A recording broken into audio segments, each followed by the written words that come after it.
నేను నా భార్య ఇద్దరం జాబ్ చేసేవాళ్ళం. మాకిద్దరు పిల్లలు. నా భార్య హార్ట్ అటాక్ తో చనిపోయింది. జై భవానీ మ్యారేజ్ బ్యూరోలో రెండో పెళ్లి చేసుకున్నాను. అందరికీ హాయ్ అండి. నేను మీ జై Bhavani marriage bureau director doctor Pandya sir మాట్లాడుతున్నా.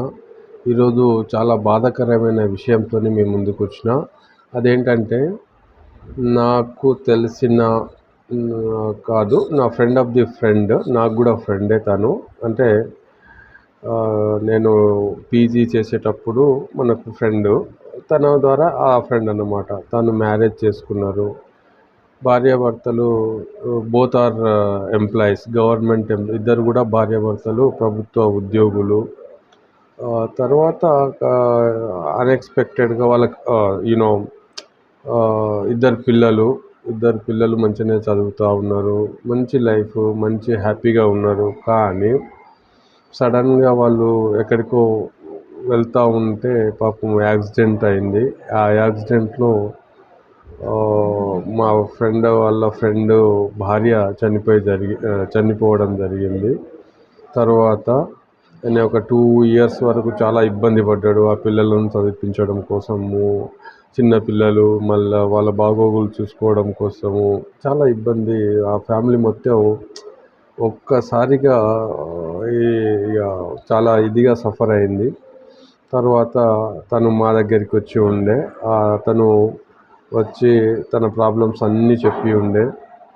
ఇలా సార్, అలా సార్, పెద్ద బాబు ఈ విధంగా, చిన్న బాబుకి ఈ క్లాస్ అవుతుండు, పెద్ద బాబు ఈ క్లాస్ అవుతుండు, మా ఆవిడకు ఇంత, తన ఎకనామికల్ పొజిషన్ కూడా, తన ఎల్ఐసి డబ్బులు ఇంత వచ్చినాయి, మాకు ఒక ఫ్లాట్ ఉంది, ఇవన్నీ కూడా చెప్పిన తర్వాత సరే ఇప్పుడు మీకు సమస్యలు ఉన్నాయి, బాధలు ఉన్నాయి, అన్నీ కరెక్టే ఉన్నాయి. సరే మరి ఇప్పుడు ఏం చేద్దామంటే, నాకు ఒక సేమ్ మీకు మీ దగ్గరికి వచ్చిన వాళ్ళలో మీరు మంచిగా నాకు ఏది సూటబుల్ అనిపిస్తే మీరు మీ మాటను కాదనుకుంటా నేను తనని పెళ్లి చేసుకుంటా అని ఒక మాట ఇస్తే, మొన్ననే రీసెంట్గా ఒక టెంపుల్కి వెళ్ళి వాళ్ళని టెంపుల్లో మ్యారేజ్ చేసుకొని ఒక అమ్మాయిని, ఆమె కూడా డివోర్సే. ఇద్దరిని ఆవిడకి పిల్లలు లేరు, ఇతనికి మాత్రమే 2 పిల్లలు, ఒక బాబు ఒక పాప, ఇద్దరు చదువుతూ ఉన్నారు. అయితే ఈయన కండిషన్ ఏం పెట్టాడంటే, సరే నన్ను ఇప్పుడు నాకా పెళ్ళి అయ్యే ఛాన్స్ ఉంది, నీకు ఉంది, కానీ ఇప్పుడు మళ్ళీ పిల్లలంటే కొంచెం ఆయన పిల్లలు అయ్యే అవకాశం వద్దు అని చేసుకుందాం అనేది ఆయన కాన్సెప్ట్. సరే ఆమె ఎలాగూ డివోర్స్ కాబట్టి ఆమె ఒప్పుకున్నది ఆ విషయానికి. నాకు పిల్లలు కాకుండా నేను ఆపరేషన్ చేయించుకుంటా అని ఆపరేషన్ చేయించుకొని ఇక తన పేరు మీద కొంత ప్రాపర్టీ కూడా కొంచెం రాసి పెట్టిండు మా జై భవానీ మ్యారేజ్ బ్యూరోలోనే. ఇదంతా రిజిస్ట్రేషన్ కూడా చేయించాము. తర్వాత రిజిస్ట్రేషన్ మ్యారేజ్ కూడా ఆఫీస్కి వెళ్ళి రిజిస్ట్రేషన్ కూడా చేయించుకున్నారు. తనకు కొంచెం ఆ అమ్మాయి మీద కొంచెం ప్రాపర్టీ కూడా రాసిండు పాపం తను.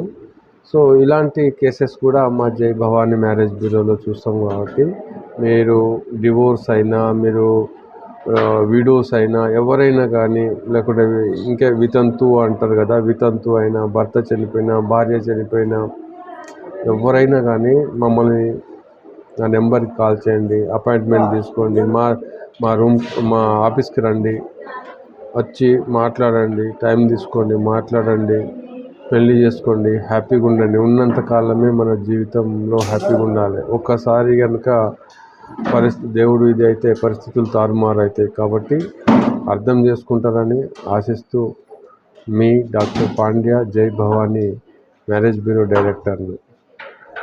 Please like this video. Thank you.